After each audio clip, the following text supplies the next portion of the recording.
Time ఏమో 12 అయింది. ఇప్పటికే 4 సార్లు తినేసాను, అయినా ఆకలేస్తుంది. ఏం తినాలి ఇప్పుడు మాయా? హే కాయ్యా, ఏమైంది నీకు? ఎందుకు అలా వస్తున్నావు? పొద్దునుంచి డజన్ ఇడ్లీలు 10 బజ్జీలు 8 దోశలు తిన్నాం, అయినా ఆకలేస్తుంది. గ్లాస్కి ఒకటే మిగిలింది, ఇయ్యే తింటున్నాను. అది కడుపా చెరువా? అన్ని నాకు కూడా ఆకలేంట్రా. చిన్నపిల్లని అలా అంటావేంటి మాయా? తినడానికి ఏమైనా తీసుకొని రావచ్చుగా ప్లీజ్. నువ్వు ఆగు ఆగు, ఓవర్ యాక్టింగ్ చేయమాక, నేను వెళ్ళి తీసుకొని వస్తాను. ఏడేడి జిలేబీలు సమోసాలు బాబా కట్టించేద్దాం 4. నా ఆస్తి మొత్తం తినేస్తున్నాడు ఇడు, అనవసరంగా పెంచుకుంటున్నాను. కాయ్యా నీ స్నాక్స్. ఏయ్ ఫుడ్ వచ్చేసింది. ఏం తెచ్చా? ఇంతేనా?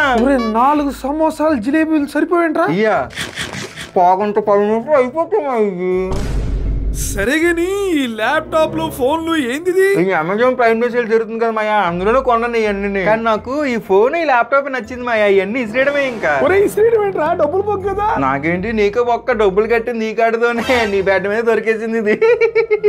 గైస్ మీరు కూడా ఈ తల్లా చేయమాకండి. సేల్ ఏదైనా ప్రోడక్ట్లు మీరు కొనే ముందు దాని యొక్క ప్రోస్ ఏంటి, కాన్స్ ఏంటి మొత్తం రిపోర్ట్ చేసి మీకు 2 ప్రోడక్ట్ల మీద కంపారిజన్ కూడా చేస్తున్నారు అనమాట. జూపిక్ అనే యాప్ ఒకటి ఉన్నది, ప్లే స్టోర్ లో జూపిక్ అని కూడా వచ్చేస్తుంది. బెస్ట్ ప్రోడక్ట్ మీరు సెలెక్ట్ చేసుకున్న తర్వాత డైరెక్ట్ గా అమెజాన్ కి వెళ్ళి కొనేసుకోవచ్చు. యాప్ లింక్ బయోలో ఉంది.